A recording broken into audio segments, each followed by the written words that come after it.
Hey guys, and welcome to the third episode of my Management series. So in this episode I am going to be showing you the first three Premier League games of the season and also some transfers, selling and buying some players. And the reason for the lengthy delay is I've been so busy with controlled assessments, which are for my GCSE, so obviously they come first before YouTube. And then after this week finishes, I've actually got 3 weeks off for Easter, but I'm going to be having to do lots of revision then for my GCSEs, and hopefully I will be able to upload this probably once every 3 days or once every 2 days like I was before. So I'll try and do that again. But anyway, moving back to the episode, and the first game I came up against was against Man City, and as you saw from the highlights, I hit the post with a great effort from Sigurdsson and hit the bar for Ross Barkley before they came back into the game.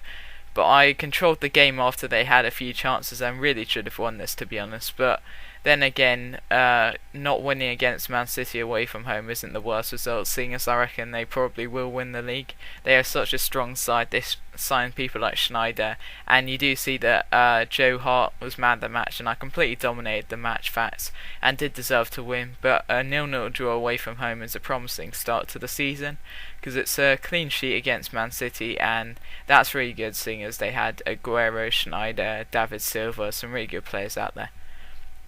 The second game that I came up against was against Wigan, and I did dominate this completely as well.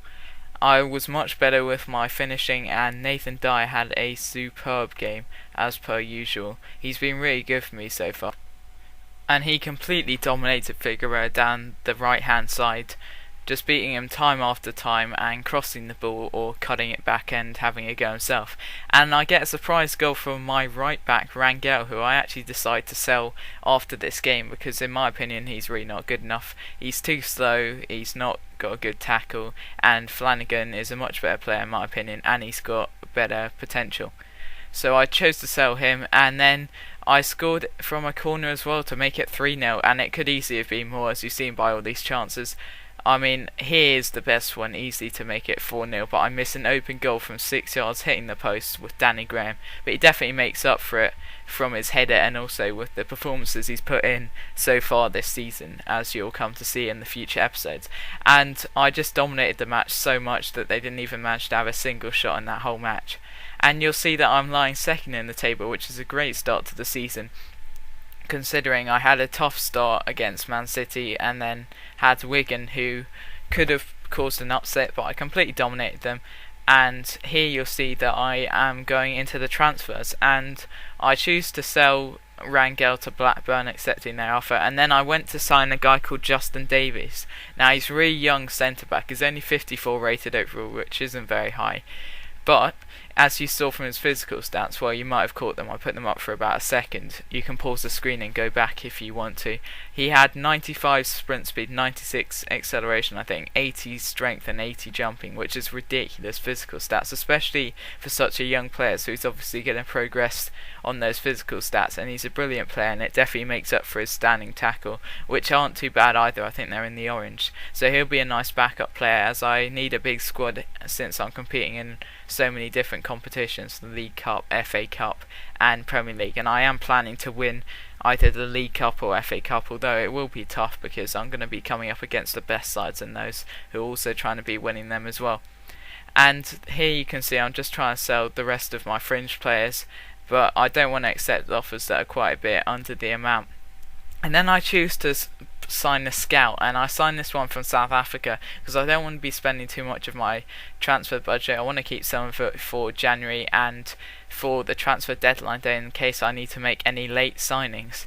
And I signed that South African scout, and he turns out to be an absolutely brilliant scout. He scouted some fantastic players, which you'll see in the later episodes, especially this one guy who you'll see how good he really is and how good his potential is.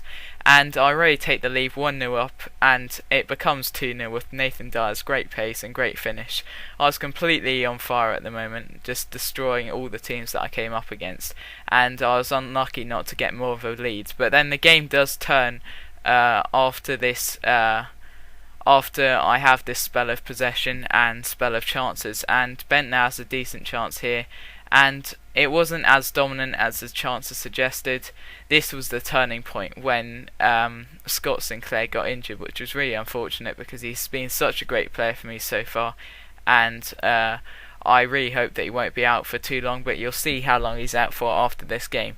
And I managed to get a third goal with a sort of due goal, but it was a driven cross, and so in my opinion that's not really a due goal, it's just a brilliant cross, and it was a good finish.